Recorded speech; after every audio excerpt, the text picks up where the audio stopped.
A good afternoon to those of you on the East Coast, a good morning to those on the Pacific and Central time zones. Those following us in Europe, following us in Israel, want to wish you a good evening. Today is a very challenging day. Today we're observing in Israel, it's the National Day of Observance of the tragedy of the Black Simchas Torah. Because they wouldn't have a day of mourning on Simchat Torah itself, this is the day after the holiday. And Israelis all over the country are mourning today. Today has been, as many of you know, there was a very significant pigua that took place in Glilot near the 8200 base.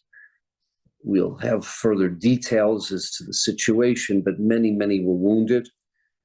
And as well, today is a day that has a very, very significant change in what's happening across the world, as we're starting to find information in terms of Iran, in terms of the strikes, the very, very successful strikes on very strategic locations, military locations, ballistic missile locations, and other locations by the Israeli Air Force. We're blessed, as we have been throughout these series of briefings, to have with us Brigadier General Nitzan Nuriel. And for those of you who are very familiar with General Nitzan Nuriel, there's no way we can introduce a man of this substance, a man that has done so much for the United States, for Israel, and for the relationship between the US and Israel in protecting the free world. For those who have never heard General Nuriel, he for many, many years has played the role of coordination between the forces of Israel and the United States.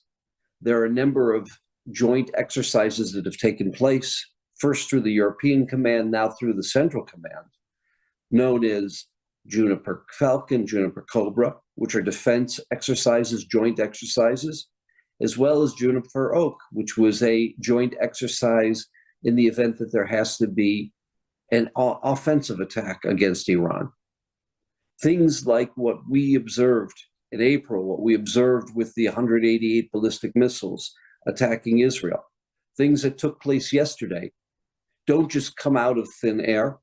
It comes out of decades and decades of preparation on an intelligence level, on an Air Force level, a naval level, ground force level. And the general that has been associated with that, who's created that relationship over the last number of decades, is General Nitzan Nuriel. And we're incredibly blessed, we're humbled and honored that he today is going to be giving us an analysis, his assessment, and we'll have the chance to ask him. We'll have a chance to ask him how he perceives what's happening and where he sees it going. General, thank you very much. Thank you very much. First and foremost, thank you for everything you are doing for us. We are very much appreciate that, and we are very much happy to have you in our side. I'm sure that many of our friends knows about what's going in our region, so I'll try to update you after the attack in Iran and some more updates regarding Gaza Strip and Lebanon. But as the first topic, I would like to mention again that Israel are dealing with 9 fronts at the same time. It's Lebanon, it's Gaza Strip, Syria, Iraq, Iran, Yemen, Jordan, Samaria, the borderline between Israel and Jordan, which just last week we had an attack in Kikar Yarden, and unfortunately inside Israel. Those 9 fronts are in a way push all the limits of all the security agencies to provide better security to the Israeli citizens and hoping to create better conditions for future agreements. We all know that any military campaign by the end will be finalized by an agreement. And I believe that we are creating better and better conditions for having better agreements. Let's start with Gaza Strip. The operation we are taking right now in the northern part of Gaza is about to make sure that Hamas will not be able to regain its power. As long as Hamas have enough money and enough young people who are happy or forced to be part of the Hamas fighters, we need to make sure that they will not be able to reorganize themselves. And yet, there are enough ammunition systems, and they are looking for opportunities to attack our units. Sometimes they succeed, and many times we succeed to defeat them. And yet, I cannot see the end of the operation behind the corner. It will take time. The fact that there is an American citizen civilian company that about to take responsibility for the humanitarian aid, it's a good step, but it's not enough. Humanitarian aid or providing food to the Gazan people, it's not the only issue on the table. As I said, we need to take care of the money that Hamas still has. We need to make sure that they are not recruiting another group of fighters, and therefore I believe that it will take time. The winter is also an element that we need to take under our consideration. The weather can affect the military operation. The weather probably affect the overall conditions of the citizens of Gaza. And all in all, the hostages are still there, and the mechanism that can come with solution is not behind the corner. The Egyptian, the Qatari, as well as the Americans, all of them are very much busy with their own business. And at that stage, I cannot see the mechanism that can come within a week or 2 weeks with kind of an agreement regarding the hostages. And therefore, the total victory is not so close. The total victory, if at all, it is not something that we can reach within weeks or even months. Regarding Lebanon, I'm a bit more optimist because the voices we hear from Hezbollah is that they understood they are not going to win, they are losing many assets, and they are looking for kind of a ceasefire. And the big question is, does the preconditions regarding the ceasefire are acceptable by us? We do have list of requests, such as that the Lebanese will not come back to their villages before we can reach our people back to our villages. And it's a question of many weeks, because the houses and a lot of the infrastructure are destroyed and we need to rebuild them. Number two, we need to see massive Lebanese armed forces are deployed into this area and capture all the strategic points, make sure that Hezbollah will not be back. Hezbollah should accept staying behind the Litani River up in the north. And we need to see what are the international, let's say, guarantee that we will not face the same threat within few years from now. So I'm a bit optimist, and yet we need to think about the next step. And the next step is on the table, moving forward to take more villages and make sure that the area is clean from Hezbollah infrastructure, ammunition, and fighters. Syria is next online, mainly because Iran sees the results, understand that Hamas is not longer a player, Hezbollah paying very high price, and they need to think about the alternatives. And the alternatives are coming from both Syria and Iraq. In those two places, they have the Shiite militias.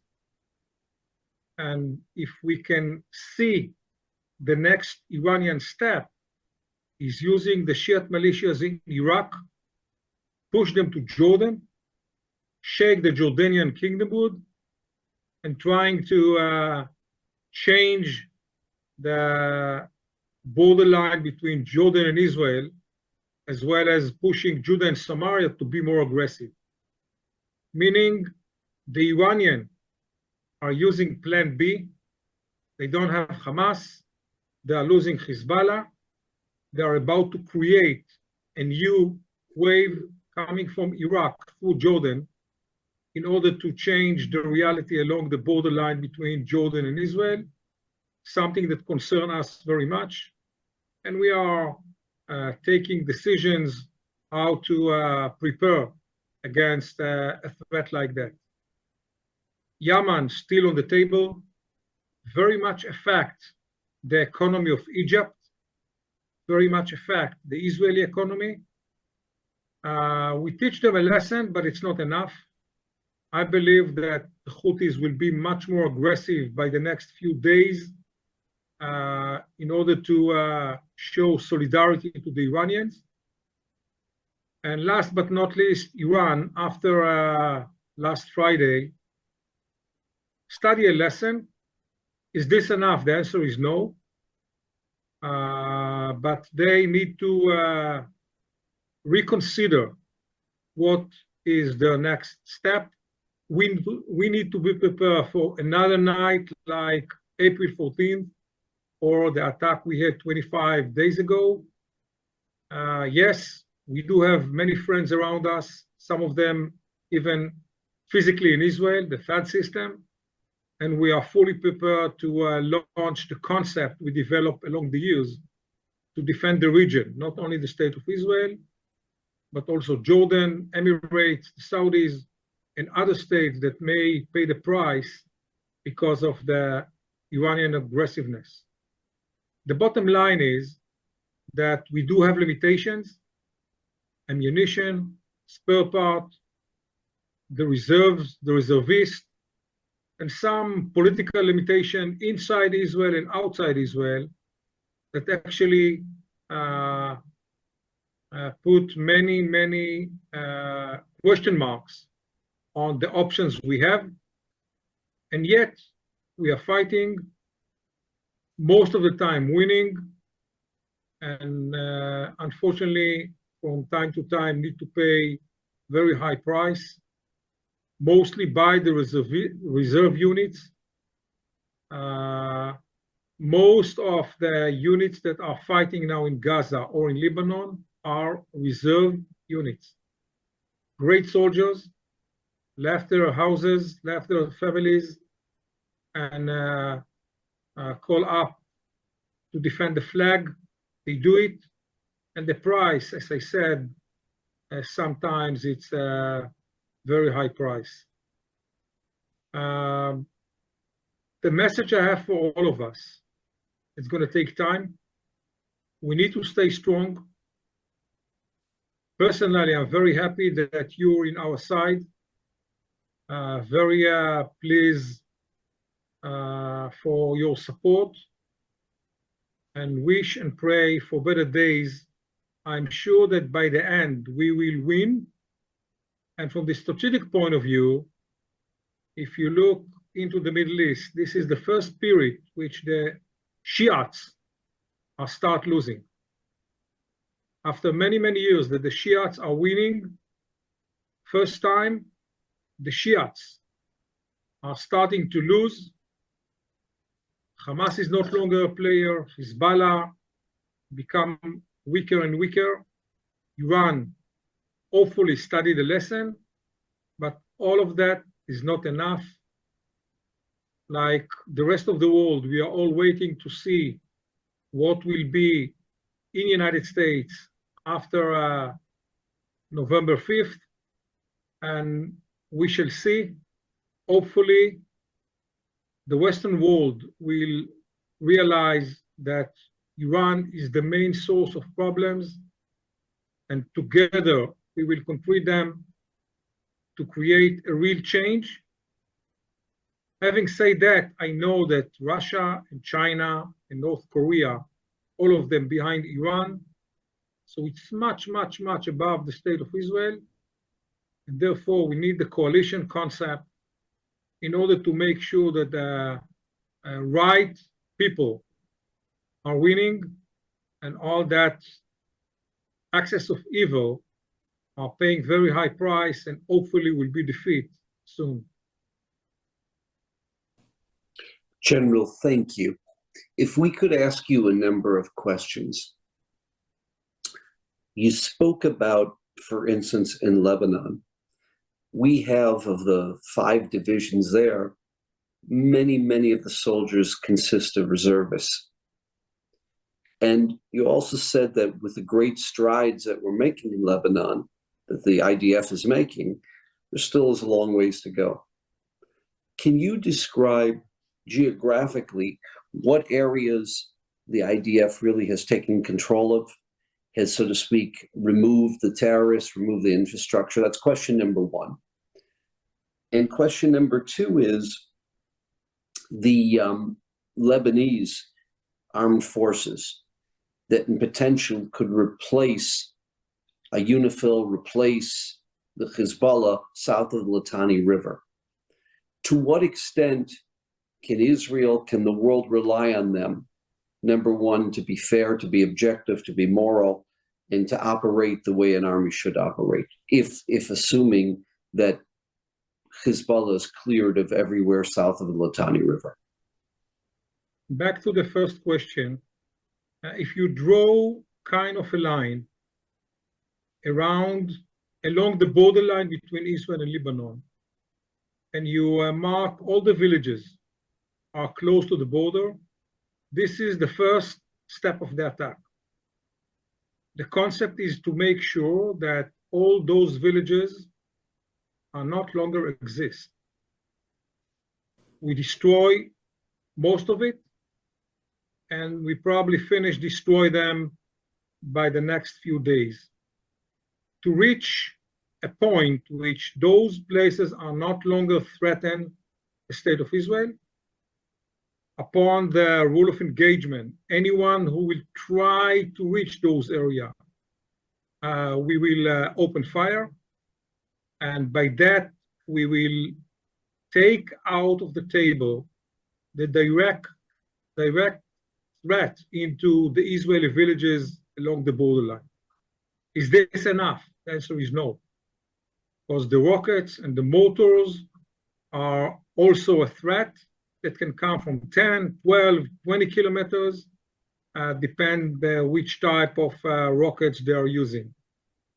So we do have 2 options: to capture all the area, meaning to occupy 50% from Lebanon, or to look for kind of arrangements that it will be cut and clear that no one is allowed to use any type of ammunition against the state of Israel. And that may be connected into your second questions about the Lebanese military forces. Can they do it? The answer is yes. Do they understand that this is the last chance of the state of Lebanon to recover? We believe that the answer is yes. The overall atmosphere in Lebanon today is Hezbollah is a disaster. Hezbollah provide us the tragedy, all the prices we are paying, and this is probably the first chance we have since the 80s to take the responsibility and to try to bring Lebanon back to the Lebanese. Even Syria is part of that concept. Assad himself are taking actions against Hezbollah. He does not let them provide ammunition system from Syria to Lebanon. He's trying to make sure that Hezbollah in Syria will not hide inside Syrian bases. So the overall atmosphere led by the Saudis and the Emirates, French, and others is let's take the opportunity to change and create new reality in Lebanon. The Lebanese military forces is very important part of it. So can we rely on them? I'm not so sure, but we don't have many other choices.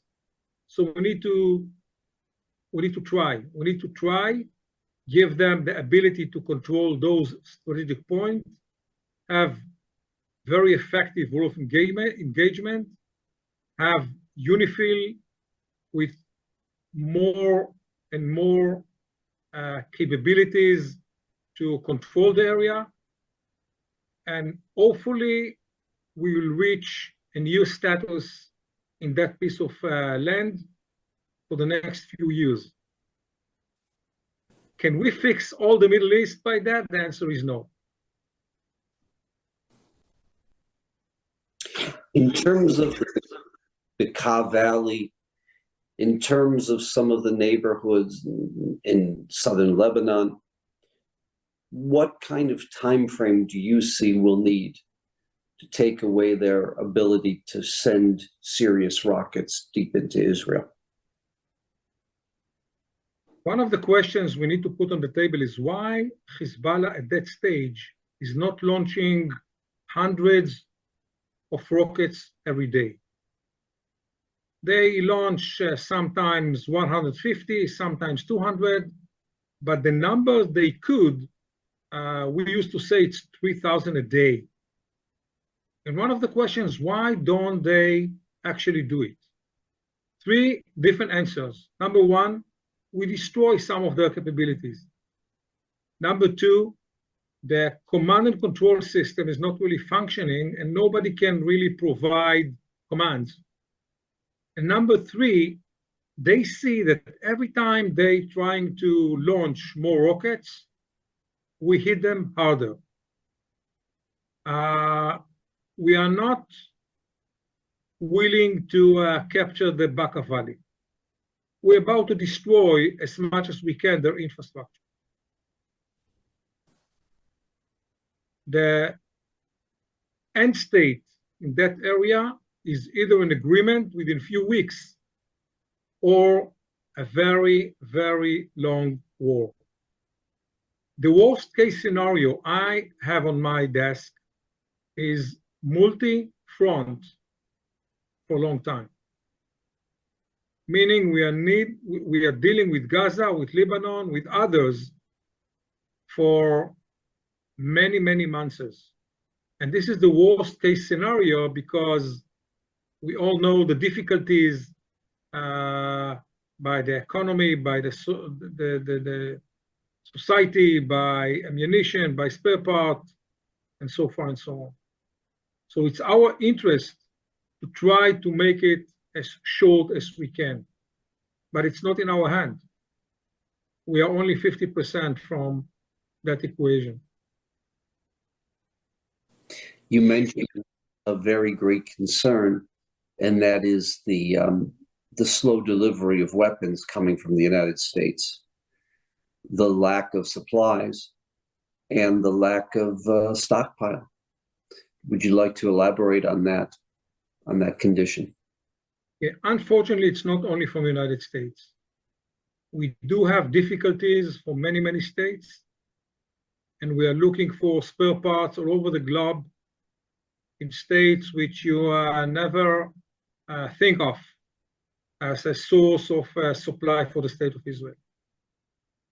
We are facing a kind of an embargo, officially or non-officially. The fact is that slowdown of the ammunition and spare parts create limitations. And this is one of the reasons why we need to try to create that conflict as short as we can. What can be done? Hopefully convince the leaders all over the globe, including the United States, that this is not only the state of Israel war. This is a war between the goods and the bads. This is the war between those who believe by the human spirit and those who believe that the evil should win. It's not only a war between Judaism and Muslimhood. This is a war between those who believe that freedom is important. And as I said, we will win, but it will take time.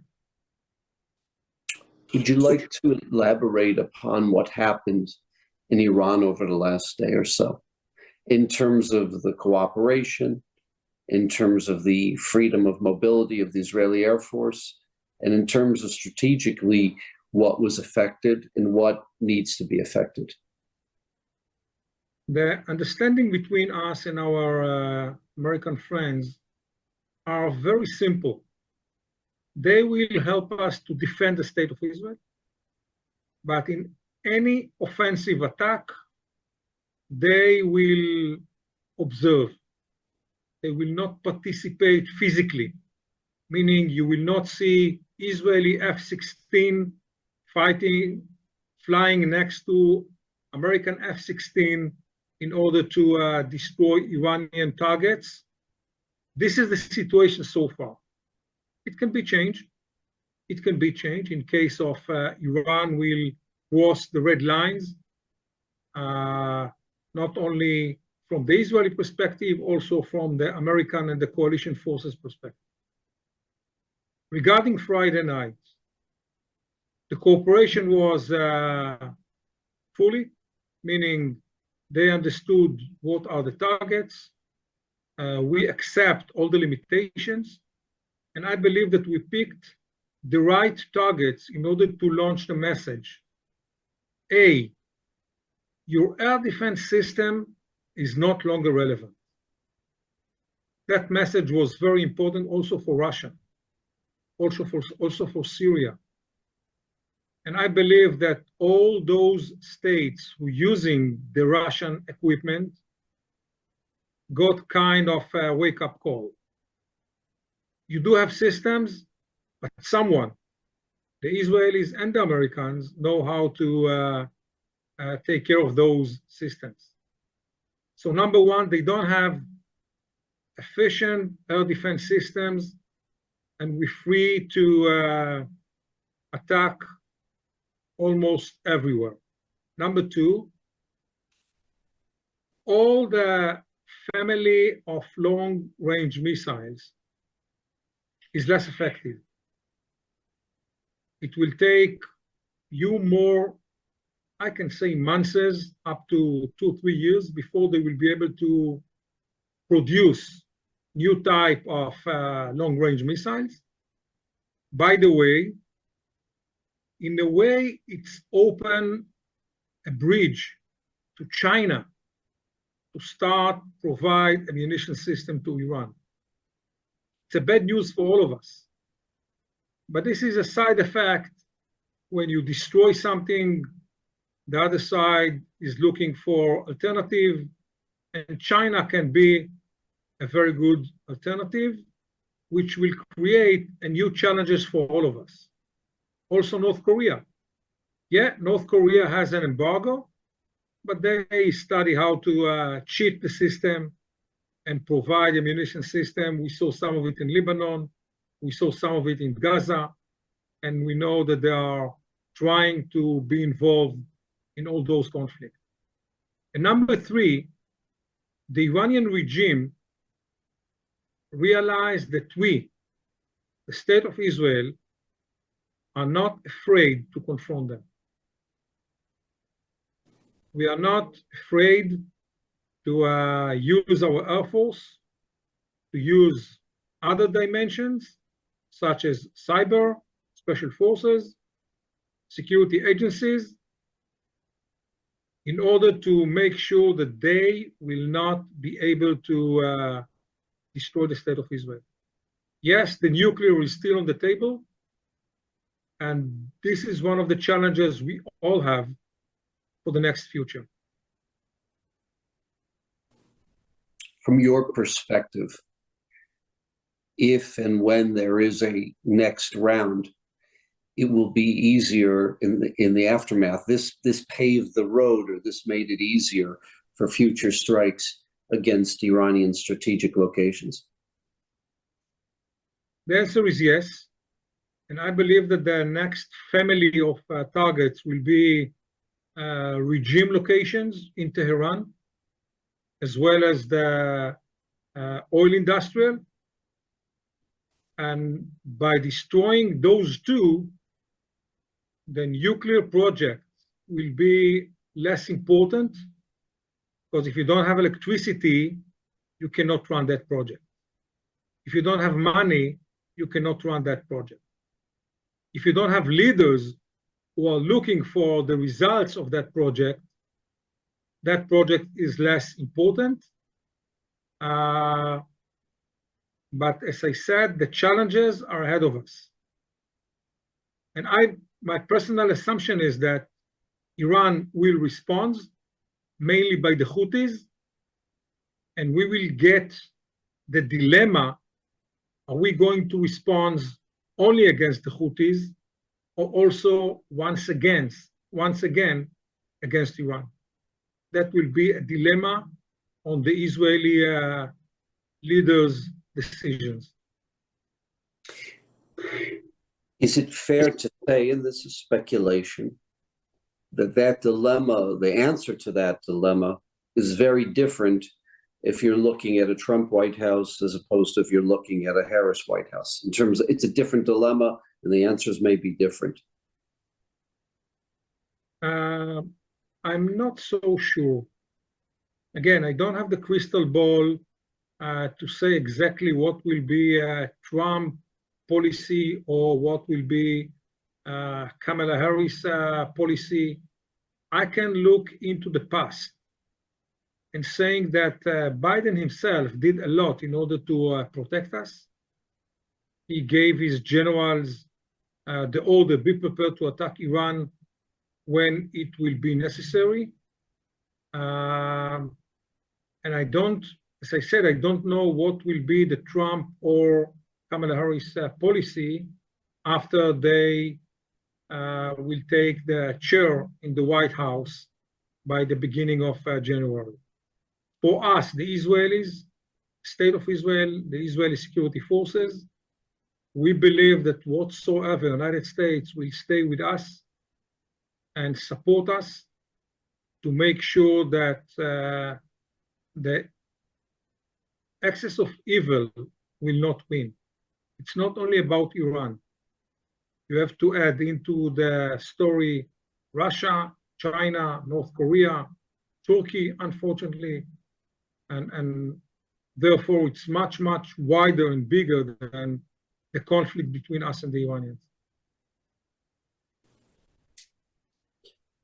For the first time, we saw the United States forces actually taking offensive action against the Houthis, not just shooting down rockets that were sent either at shipping vessels, at Israel, at other places, but being proactive. Can you describe the situation in Yemen? Because a number of times in this briefing, you've shared with us that it's very likely Iran will use the Houthis as a response, as a significant response to what happened over the last 2 days. How much of their infrastructure is still intact? And to what degree are their capabilities just as strong as they were a year ago? The Houthis are still, in a way, strong players, because they do have the Iranian capabilities and they don't really afraid from anyone. And this is an important point. Yemen is a failure state. All the players are very much concerned by the question, if you take the Houthis out of the game, who is going to run that state? The Houthis are controlling something like 30% from Yemen. And as I said, this is a failure state. The Saudis does not want to take responsibility. The Emirates does not want to take responsibility. Egypt did it in the past and they are not longer capable to do it. So the questions regarding Yemen is a bit wider than just who will beat the Houthis.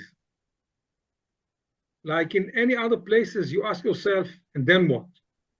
What is the future of that state? And I believe that only a coalition of pragmatic Sunni states can take the decision to defeat the Houthis in order to rebuild Yemen as a modern state as much as they can. They have a lot of internal problems which we cannot solve. It is a conflict exists many years, many casualties. And just to take the Houthis' military capabilities, it's not enough. Everybody take some of it, but the bottom line is that destroying the Houthis' military capabilities will not be enough in order to save Yemen, in order to show the Iranians that they are losing also in this piece of land, not only in Gaza, not only in Lebanon, but also in Yemen. The coalition forces, whenever they have the intelligence, sometimes provided by us, sometimes they get it by themselves, they are hitting the Houthis' military targets, and as I said, it's not enough.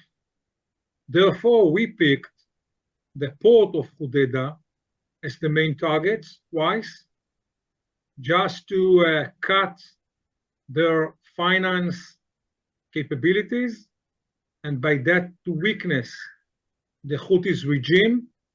Hopefully, all the other neighbor states will take the opportunity and create a bigger change in Yemen than just destroying the Houthis' military capability.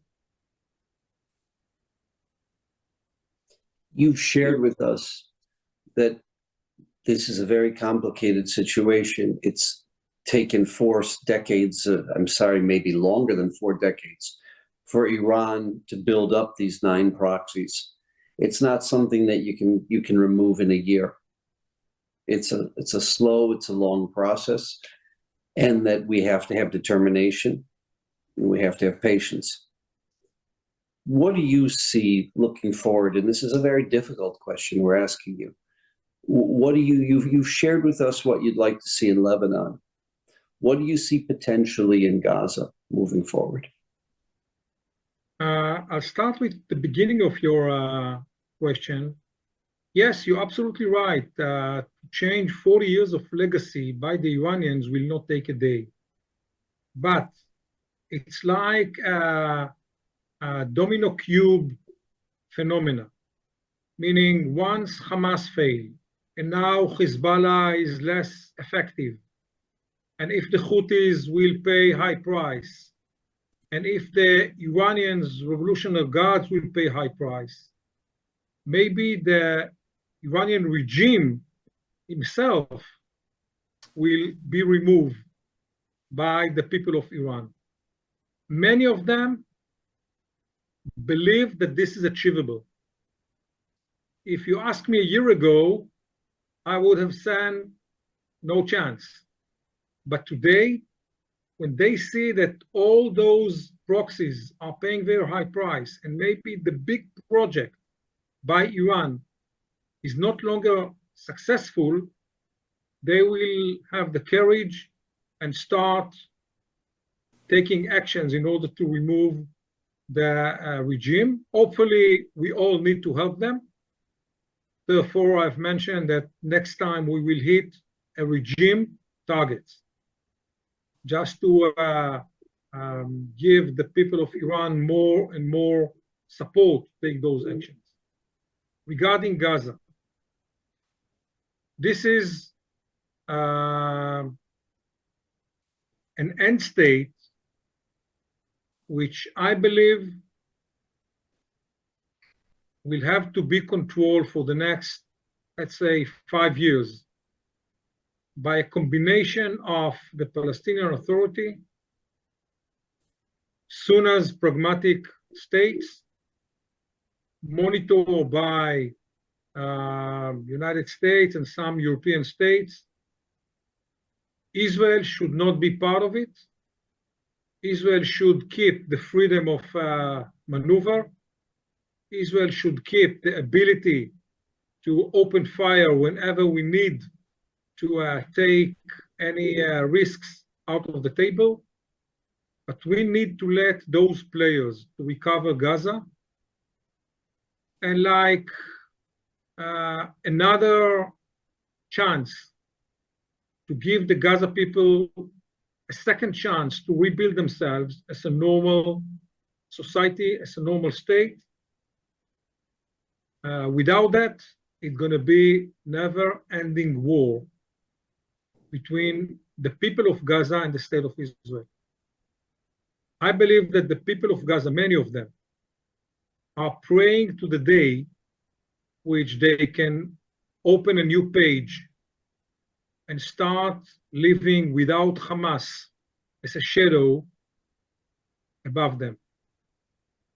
And you will not be able to reach that point if you will not provide an alternative, meaning somebody else that provide money, somebody else that provide food, somebody else that will manage the recovery process. Because the picture from Gaza, trust me, I'm visiting there probably once a week. Gaza is not longer a place which people can live. And they deserve it. They did something unacceptable on October 7th. They support something unacceptable. They paid very, very high price. Is this enough? Not yet. But by the end, we prefer that Gaza will be recovered, managed by pragmatic Sunnis states, monitored by Western governments, and leave Israel with freedom of maneuver whenever we feel that something threatens us. Thank you. One thing we learn from you each and every time you speak, complicated issues do not have simple answers. Complicated problems take time to solve. And it's the kind of situation that there are always variables moving. And what's the reality today is usually not the reality. Forget about next month, not even next week. We thank you for your thoughtfulness. We thank you for a life that you've dedicated to making Israel safe and to protecting not just Israel, but all of Western civilization. And we're very grateful to you as a mentor, as an educator, as a thought leader, when it comes to us appreciating the situation and appreciating the complexity of what it's like dealing with Iran and its 9 proxies and its 9-front war against the state of Israel. I want to wish you a Shavua Tov. This has been a very challenging day in Israel. On the other hand, I'd say that if we could look back over the last 6 weeks, we've seen some really miraculous events. We've seen a miraculous change of the situation in the Persian Gulf, in the Arabian Gulf and Middle East. And we all have reason to be optimistic, and we all have reason to look forward, not necessarily to a clear path, but to a better tomorrow. And much of that is a function of you and the decades you've spent creating that relationship between America and Israel and protecting Israel. And we want to wish you a Shavua Tov. Thank you very much. Stay strong. Thank you. Thank you.